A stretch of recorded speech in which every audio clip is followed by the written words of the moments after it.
Subscribe कीजिए हमारे channel को और बेल आइकन को दबाइए हमारी लेटेस्ट वीडियो सबसे पहले देखने के लिए। नमस्कार, मैं हूं दिनेश लाल यादव निरहुआ और आप देख रहे हैं मुजफ्फरपुर जनता की आवाज़। बताया है, नेता का सहयोग तो रहता ही है, लेकिन जब तक कार्यकर्ता और आम जनता का आशीर्वाद नहीं प्राप्त होता है तब तक हम मत हासिल नहीं कर पाते हैं। तो वाकई में किसान चौपाल के माध्यम से हम सब लोग किसान को बताने आए हैं। उसके पहले हम अपने सभी मंच के नेताओं से आग्रह करेंगे, खड़े होकर के आप सबों का अभिनंदन करें, ताली बजा के स्वागत करें। आप अभिनंदन के पात्र हैं, न कि हम लोग अभिनंदन के पात्र हैं। आप सब लोग बैठे रहेंगे, आपके मंच के नेता माननीय अध्यक्ष जी, उपाध्यक्ष जी, महामंत्री जी, विधायक जी, आप सबों का स्वागत कर रहे हैं। आप स्वागत युक्त हैं। और मैं अपनी बात को शुरुआत करना चाहता हूँ। किसान चौपाल के माध्यम से सारी बातें पूर्व वक्ताओं ने बताया और निश्चित रूप से सारी बातें आप जानते भी हैं, लेकिन जान करके हम यहीं अगर रह जाएंगे तो ये घोर अपराध होगा, क्योंकि इसमें मजबूत कार्यकर्ता हैं, मजबूत किसान हैं, सभी दल से जुड़े हुए लोग हैं। जब तक इस चौपाल को हम गांव में, चाय की दुकान पर, खेत खलिहान में, अपने ग्रामीण चौपाल जो घूरा के समय आग तापते हम लोग हैं, उस जगह इसकी चर्चा अगर नहीं करेंगे तो बात हमारा अधूरा रह जाएगा। क्योंकि आज भी जो सही में किसान है वो बहुत से बहुत अपना सौभाग्य समझते हैं कि हम हाट बाजार में पेठियाँ पालो जाएं, साग सब्जी खरीदें और पुनः घर चले आएँ। वैसे लोगों के पास मैसेज ये जाए, इसके लिए हम लोग ये कार्यक्रम कर रहे हैं। और निश्चित रूप से यह कार्यक्रम पूरे देश के अंदर चल रहा है, पूरे बिहार के अंदर चल रहा है। पूरे बिहार के 243 विधानसभा में जहां हमारे विधायक हैं, मंत्री हैं, सांसद हैं, पूर्व सांसद है, एमएलसी है, हर सबों को अपने अपने विधानसभा क्षेत्र में जाना है और अपने किसान को बताना है कि हमारी सरकार आप सबों के लिए क्या कर रही है। और हम लोग जो कर रहे हैं वो निश्चित रूप से मीडिया के माध्यम से आप सबों को पता चलता है, लेकिन मोटी मोटी बातें हम बताना चाहेंगे कि अभी जो इसके पहले, कोरोना काल के पहले, एक पूरे देश के अंदर विदेशी ताकत के द्वारा एनआरसी, सीए, तमाम ऐसे राम जन्मभूमि के मामले, तमाम जगहों पर विदेशी ताकतों के द्वारा अवैध जो धंधा करने वाले लोग हैं उनके द्वारा फाइनेंस करके हमारे देश के खिलाफ एक मुहिम बनाया जा रहा था। और सारे मुहिमों को माननीय मोदी जी के द्वारा, माननीय मोदी जी के सरकार के द्वारा, माननीय मोदी जी के जो संगठन का टीम है उनके द्वारा खंडन हम लोग करते जाते हैं और उस बात को जनता समझती है और वो निराधार हो जाता है। तो विरोधी को कोई काम नहीं रहा, विरोधी को जनता नकार दिया है, पूरे देश के अंदर नकार दिया है और ख़ास करके बिहार में तो सब साल लोग समझ ही रहे हैं। तो निश्चित रूप से राहुल गांधी उर्फ पप्पू बाबू कहीं अब काम के योग्य रह नहीं गए। उनके चंद राज्यों में सरकार है, उस सरकार के माध्यम से वो जनता को दिग्भ्रमित करना चाहते हैं और उसमें जनता में सबसे बड़ी जनता कौन है तो किसान है। आज देश के अंदर 80 से 85% अन्नदाता हैं, अन्नपूर्णा देवता हैं, जिनके उपज से, जिनके मेहनत से वो दिन रात अपने खेत में मजदूरी करके और हम सबों का पेट भरने का काम अन्न देवता के द्वारा किया जाता है। वो हमेशा पूजनीय है, आदरणीय है।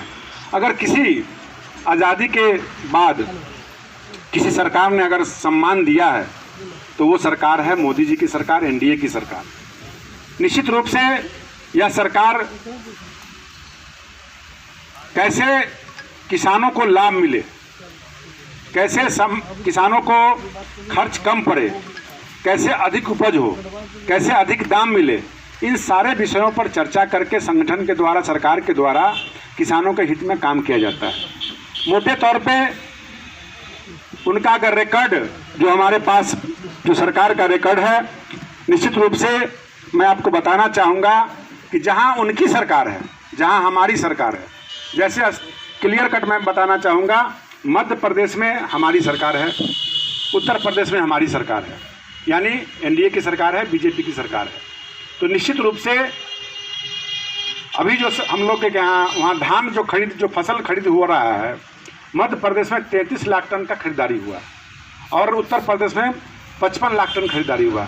उनका जहाँ लोग अभी है तौबा मचाए हुए हैं, राजस्थान और पंजाब में उनकी सरकार है, वहाँ जाकर के देखिए तो वो मात्र 23 लाख टन खरीद पा रहे हैं। और निश्चित रूप से पंजाब में 30 लाख टन का खरीदारी हुआ। ये किसकी लापरवाही है? ये उनकी लापरवाही है। जहाँ अच्छे नियमों का पालन करने के लिए सरकार जब नियम लागू करती है तो जहाँ हमारी सरकार है किसानों को अधिक लाभ मिल रहा है, लेकिन आज उनकी सरकार है वो विरोध में काम करती है। तो कैसे आम जनता को दिग्भ्रमित करें जिससे कि जनता को लाभ नहीं मिले, किसान को लाभ नहीं मिले, और आपकी सरकार है आप नहीं खरीद पाते हैं तो क्या भारत सरकार का इसमें दोष है? पूरे देश के अंदर एक जैसा कानून है, चाहे वो एनडीए की सरकार हो, चाहे बीजेपी की सरकार हो, चाहे वो कांग्रेस की सरकार हो। कहीं भी जो नियम बनता है पूरे वो देश की जनता के 135 करोड़ के लिए एक समान नियम बनता है।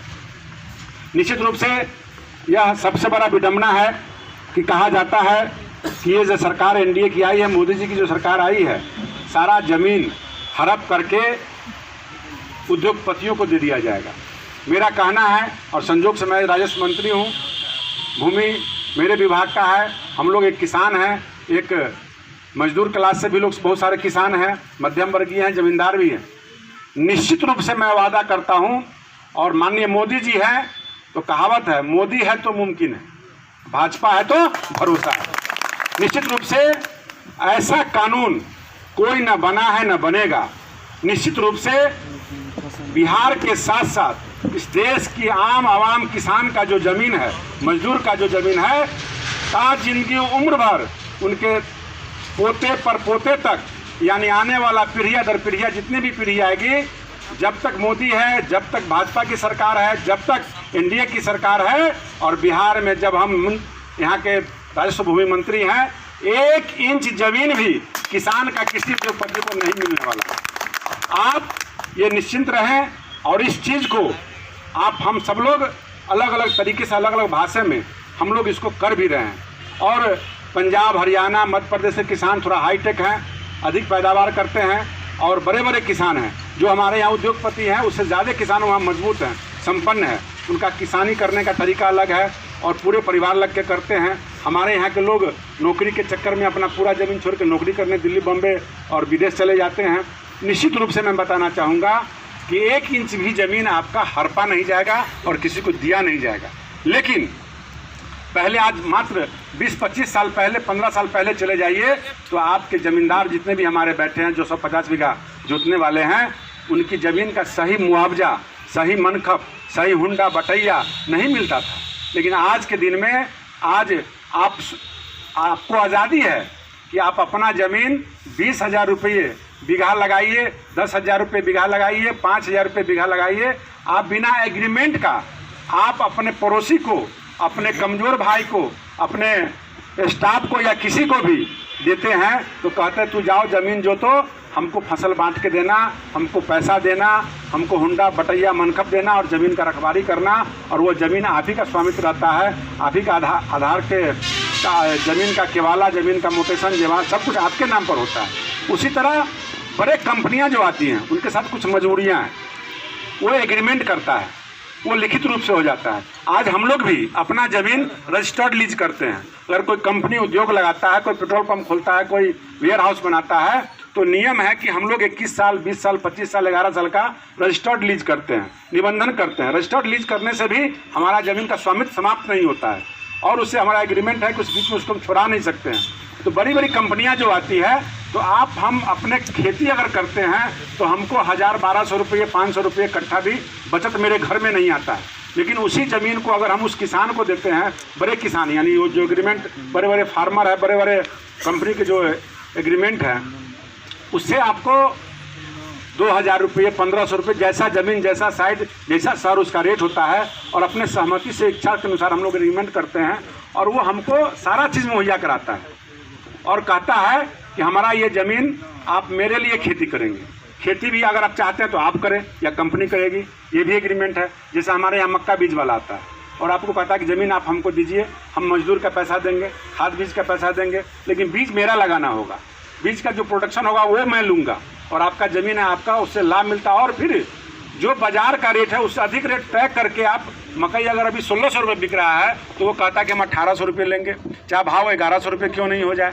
तो आपका मक्का वो खरीदता भी है, इससे किसान को नुकसान कहाँ है। तो निश्चित रूप से ये सारे नियम उनके सरकार के द्वारा लाया गया था और वो लागू नहीं हुआ था। उसी नियम को अगर हम आज लागू कर रहे हैं तो उसको विरोध में कर रहे हैं, जबकि बंगाल की सरकार, महाराष्ट्र की सरकार, तमिलनाडु की सरकार हमें समर्थन कर रहा है और इस बिल को अच्छा मान रहा है। तो ये क्या हो रहा है? ये सिर्फ ये हो रहा है कि देश के अंदर एक ऐसा माहौल क्रिएट करो, मोदी को बदनाम करो। और आजकल तो मोदी जी को मारने की धमकी भी मिल रही है, खालिस्तान से आ रहा है, इंदिरा को तो मैंने ठोक दिया, तेरे लिए मैं कब्र खोद रहा हूँ।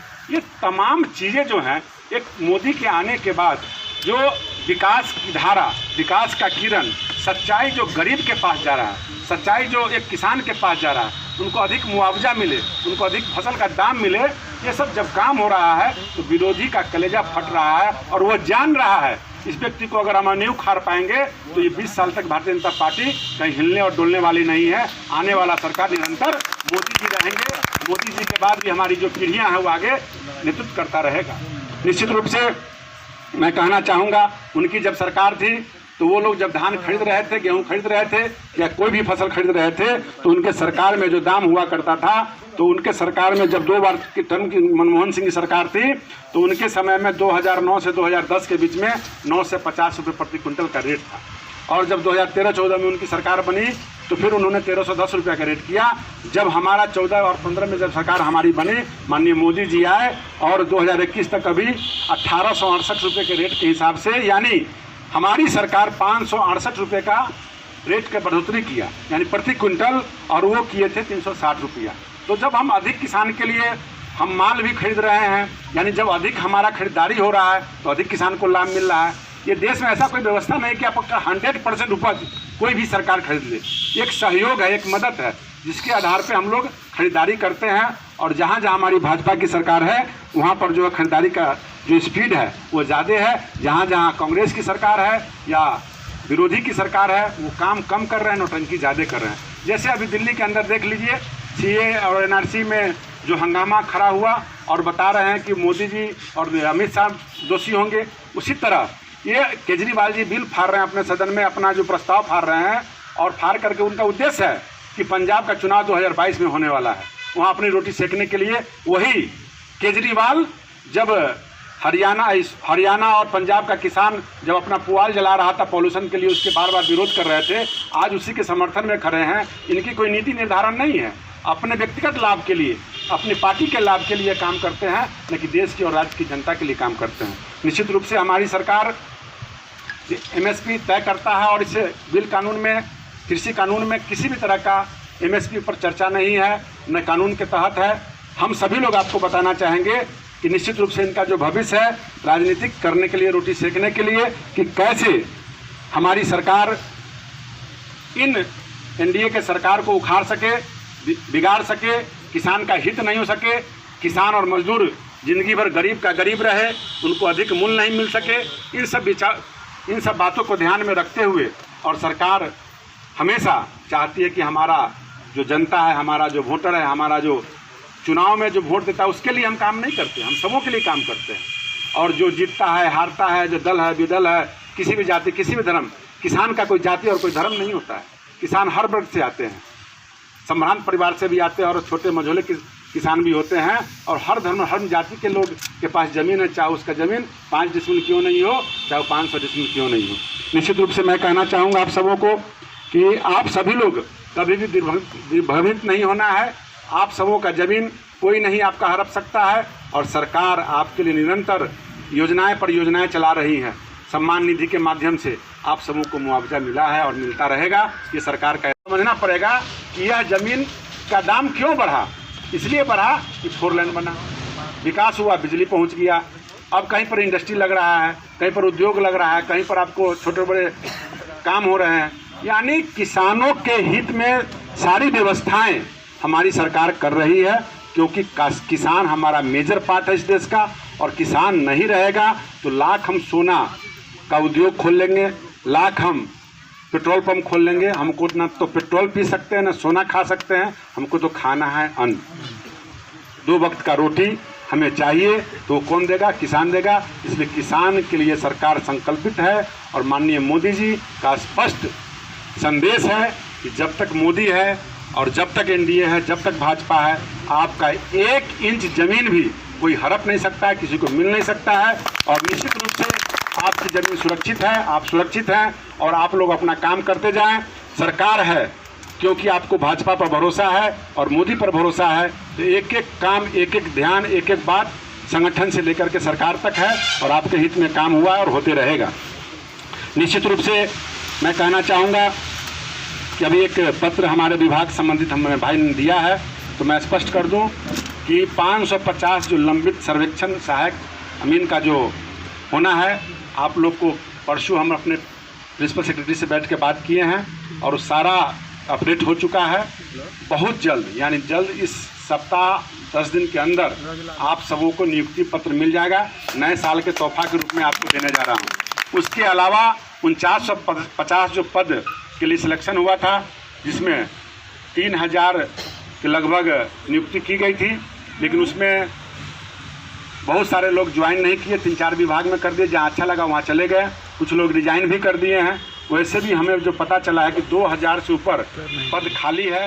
उन पदों को भी, उन 450 वाले में भी